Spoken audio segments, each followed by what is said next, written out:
For now, with me is David Frum, a Canadian-American political commentator and a staff writer at The Atlantic. David, you have a foot in both countries, so you have two perspectives. Mark Carney has called this the most consequential election in our lifetimes because of the threat from Donald Trump. Do you think that's accurate or hyperbole?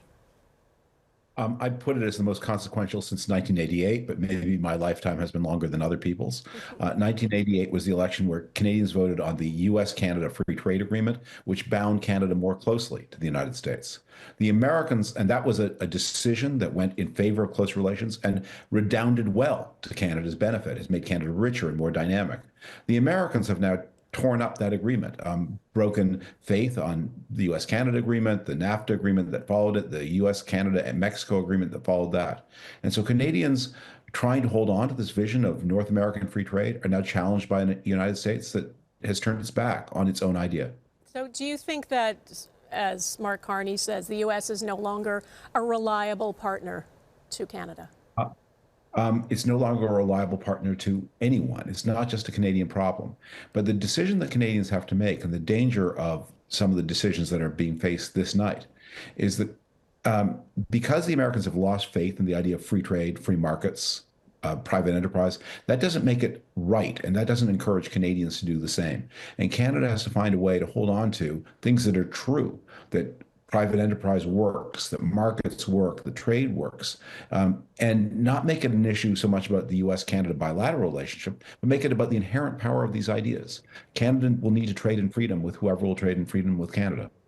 Does it actually, this is maybe a stupid question, does it matter who the Prime Minister is in Canada when you're dealing with someone like Donald Trump? If he's after our resources, if he's after the Arctic, is a new Prime Minister going to make any difference to his mission? Why would you disparage your question? That's a very powerful question. And personalities matter a lot in history, but they often matter in surprising ways. And Donald Trump has behaved in surprising ways. That we had an interview with him just today in The Atlantic, where he made clear he knew he was hurting the conservatives. And you might think he's more pro-conservative than pro-liberal, or maybe, but you might think that. But he knows he's done terrible damage to the Conservative Party candidate. In Canada. And he seems to take pleasure in it. Like he's talking about. He seems to take pleasure.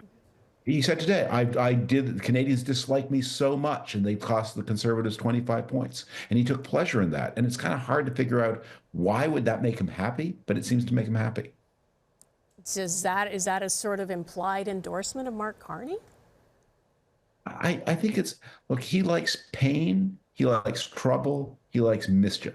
He doesn't like any other human being on this planet other than himself. He doesn't like his wife. He doesn't like his children. I can't believe he likes Mark Carney or Pierre Poilievre either.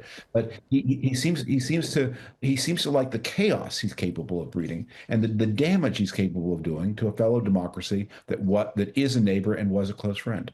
So as you watch the campaign unfold, who do you think is best suited to take Canada through the uncertainty of the next 4 years and build these new relationships beyond the U.S.?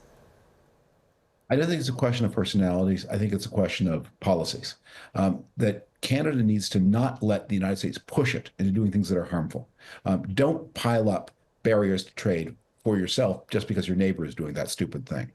Don't turn your back on the world. Don't let the government direct where capital goes. Don't tell savers they must spend more of their savings inside Canada, which is only 2% of world capital markets, and turn their back on the rest of the world. Whatever the Americans do, Canada must be bound to free trade, free markets with the rest of the world. All right. David Frum, thank you so much for taking time with us. Thank you. Bye-bye.